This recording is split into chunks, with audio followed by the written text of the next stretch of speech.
Kind of a in and out, nice, dreary day. It's warm. I'm not cold. Now, if I put socks on, I'll be warmer. But I'm sitting here in my bare feet, shorts on, and thinking about getting ready to go to the store. Um, Thinking maybe I need some B12, but we'll see what I do here. But I wanted to I wanted to talk to everybody about what was life like before Social Security and government help. Truly, what was it like? Well, first of all, let's talk about Social Security was started in 1935, August the 14th. But it actually didn't start until 1940. So that took where they started to decide to take people and start taxing, which I think they were already taxing them. I'm not sure on that because it seems to me like I watched that, but I was more interested in when Social Security started. But they started forming it by taking people's tax money and um, adding that into their property taxes and different things like that. But and then of course then there's the different government helps. There's it was called Aid to Dependent Children, and that started in 1964, I believe. The food stamps and the Medicaid, 1965. So, and what were people doing back then? I mean, why did they feel like they had to start that? Well, naturally,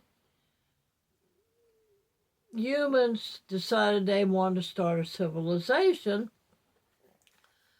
so that they could monitor how people were still trying to live in the caveman, so to speak, days, trying to teach people how to monitor their sexual instincts and their animalistic instincts and grabbing a woman by the head of the hair and pulling her around, that kind of thing. Uh, Shooting people up and um, taking and stealing everything off of people. So they started forming a civilization. And of course, it comes coming into civilization. That means people are working. They're starting cities. They're making towns. They're making states. They're making finally, making rules and regulations in order to tame. Is that the word? Tame. Be able to rein in the animal instincts that humanity has. And it works on some people, but of course, some people it doesn't work on. I mean, we're still having a lot of rampant killings and stealings and uh, mi- uh, sexual misconduct and all kinds of things that are still going on. So civilization works to a point, but then, of course, and then comes everybody together in big cities and stuff like that. And is there enough jobs? Is there enough um, ways to keep people eating? Keep people to be able to have the ability to work for different people? And on average, the people that had meaning, how do I say that? Menial jobs. They were only like making $1,000, a little over $1,000 a month, and for society back then, that wasn't supposedly wasn't enough money. But and so they were living in poorhouses and stuff like that, and society can't have that. I mean, society's got to have uh, people that are making good enough money so they can buy this, so they can buy that, so they can rent this, so they can have that dream house with the white picket fence. Get married, the woman stay at home and raise the kids, take care of her husband. So back then, most of it was the men that was working, and so there was only like bringing in like $1,000 a month, a little over $1,000 a month, and they didn't seem to think that that was enough, and somehow or another pushed people into poorhouses, and so they decided to create Social Security. Then later they decided to start the food stamps, the Medicaid program, uh, to help people up on their feet. And the real thing to it was just to help civilization and society progress. They really didn't care about the people. It's just that they want their cities big and beautiful, and society knows how to handle people. We know what's best for people, is basically what it says. So that's what they did. I mean, that's how life was before Social Security and government help and all of that.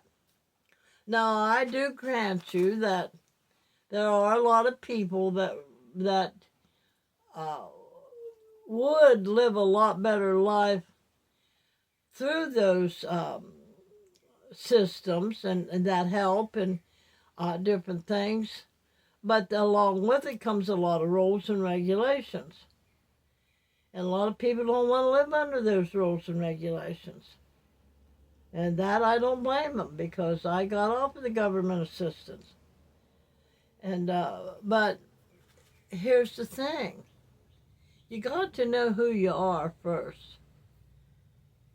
If you don't want to follow rules and regulations, then learn how to think for yourself, learn how to talk for yourself, learn how to ask questions, learn what's going on around you and what's best for your life. Now, I know a lot of people, in fact, one of my school teachers said to me in college, "Oh, what if they're a sadist?"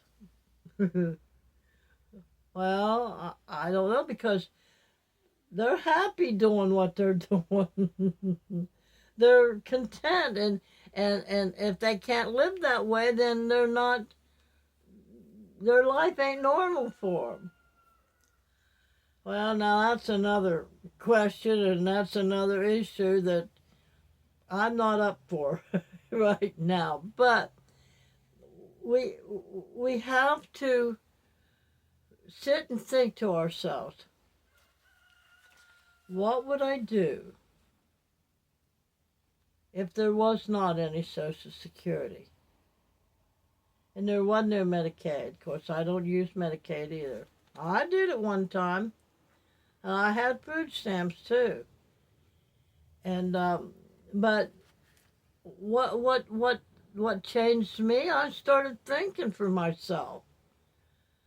I started thinking of different strategies. I took the advantage of the opportunity my daughter offered me to live here. Now, I was even making it though when I wasn't living here. When I was in Florida, I lived right on the bay. Wasn't the best looking trailer to live in, but I only had to pay $450 a month. I was right there on the bay. Now, how do you suppose that happens? It's because the Creator within me leads me to where? Leads me beside the still waters, where it was good for me. Might have not been good for you. You might need something else to bring peace and contentment to you and put you beside the still waters. So I've always been able to make it once I got away from the traditional man that's supposed to be head of the house, which was not head of the house, not in the way it should have been. And I'm not telling y'all to go out there and do something drastic. No, I'm just saying learn to think for yourself and try to make your life more pleasing to you and not everybody else. But I make it here, and like I've always been able to make it on my own. Because I think for myself, because I decipher and I use my intuition and different things like that on what is going to be good for me and what's not going to be good for me. And of course, I'm just saying, you got to do more with what you've got. Take what you've got right now and make it into part of your journey for the dream you'd like to have. And if all you've got right now is a fixed income, then do that. Find ways. We weren't given this brain for no reason.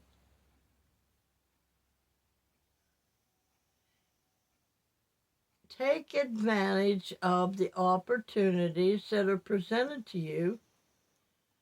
Don't look at them as bad.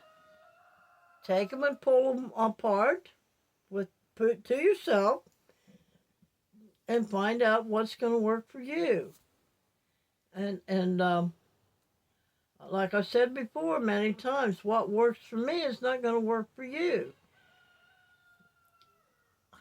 The reason why it's easier for me to live in a camper, especially in the cold, my first husband traveled us around everywhere. We've had to live in different kinds of climate, cold climate in the car, outside in a tent. I've learned how to handle it. Even at my age, I am having some issues with handling the cold. But I'm working on it. I'm finding ways to make it better. So, like right now, I don't like the winters, and it's too much stress to try to get propane up here. And then last year, it cost me $2,000. But thank God, my best friend helped me with 1,000 of it. So, do I want to do that again this year? No. And so now I'm thinking about how can I have all electric in here instead of the propane? Well, I'm working on looking into a mini split and even possible a tiny house made from a shed, which I can rent every month. But I have to do most of the work, and along with that comes with I need somebody to help me do it. So I've got to weigh out all the obstacles, what's going to be best for me and what I can do and what I can't do. And what I can't do for myself, the universe, God, the creator, will make it possible for me to have that. So, anyway, what would you do if you did not have that job, our Social Security? What would we do? Well, let's really think about that now. What would I do? Well, first of all, we're programmed to look forward to, and they call it retirement, because you've worked all your life. Now you can retire with, I don't know, I think the most somebody can get is $3,500 a month from what they've worked all their life. So, my gosh, I could live really, really well on $3,500 a month. And but supposedly the ones that are doing it and have that much are hollering that they don't have enough. But for the most part, a lot of people don't even come close to getting the $3,500 a month. So, how would you handle your life knowing what you've worked all your life? What would you do if there was no more Social Security? Well, and I've been thinking about that. First of all, I better get myself established as well as I can in a home that's going to be permanent, because they're telling us that Social Security is going to end before 2032. That's not too far away, folks. 6 years? Think about that. 6 years. I mean, the ones that just retired, so to speak, I would never retire in the first place. I've never retired. I'm still trying to make money. So, like I said in some of my other videos, we're a fool to think that we can retire to begin with, because we get bored, because we don't have nothing to do, and we've been programmed that we need to work our way through life and to have that as a dream. An end result to make that money, to use that money to live on. So it's in our blood to work. It's in our blood to do things and just sit, instead of just sitting around doing nothing. So if there's no more Social Security, or if they never developed it, for one thing, what would you be doing if you had no opportunity to have what they call retirement income? Would you continue to work? Well, you would almost have to. Well, and a lot of people, well, that wouldn't be enough money. Well, then you have to get a second job, or you have to start learning to use the power within you to manifest what it is you need in life. We have to find a way to figure it out, folks. Because they're going to stop. Nobody's trying to find a way. They're trying to make us think they're trying to find a way. I would say, now this is just me, which of course I've never retired. I don't plan on retiring. And I don't have no problem with working. I don't even want to use the word working. Drawing in an income, generating an income. And if that means working in an office, which I could do that. I mean, I couldn't sit all day, but if I could be able to get up and move around a little bit, I can work in an office. I can, I'm trying to do better for YouTube, working on it mentally to make it better, and things like that. So here's what I'm saying. First of all, I don't believe they should have ever started Social Security or Medicaid or food stamps or anything like that. I think they took away. Here's what it is. It's like you have a little bird in a bird's egg, or a chicken in a chicken egg, any kind of egg, and they're trying to, or butterfly, they're trying to get out of that shell and getting out of that shell will make them stronger and they'll live. But if you come along and try to help them out of that shell, that's not going to, they're not going to survive, because you've taken away their ability to gain that strength while they're working their way out of that shell, or the butterfly out of that cocoon. And I think that's what's happened. They've come along, they've handed out, and they've handed out, and they've handed out till people get used to it. They've lost their ability to think. They've lost their ability to, the strength to move forward, to continue forward, to make in their lives. And although, yes, we do have to work, but here's another thing. We do have the brain power and the capacity to think on how to work and make it easy on ourselves. And it don't have to be drudgeous. It doesn't have to be a chore. So they took that away when they inserted all that stuff. It's like I told my brother when he decided to file for disability.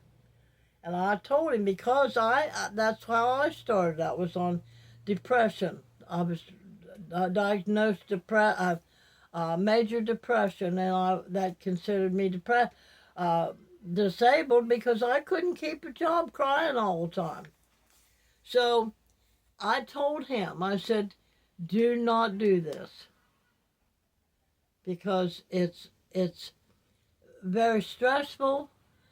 They want to know where your money's going, especially in the beginning. But mine, finally, I worked my way into Social Security and widow's survivor. So what are you going to do, folks? You have to make a way where there seems to be no way. So I would say start now. Start with your home. Make your home stable enough that you won't lose it. To Medicaid, to Medicare, to health problems, whatever. Make your living style easier and more simple. And try to find ways that you can make extra money now, that when that Social Security stops. So, anyway, because if you believe you can, or if you believe you can't, you're right.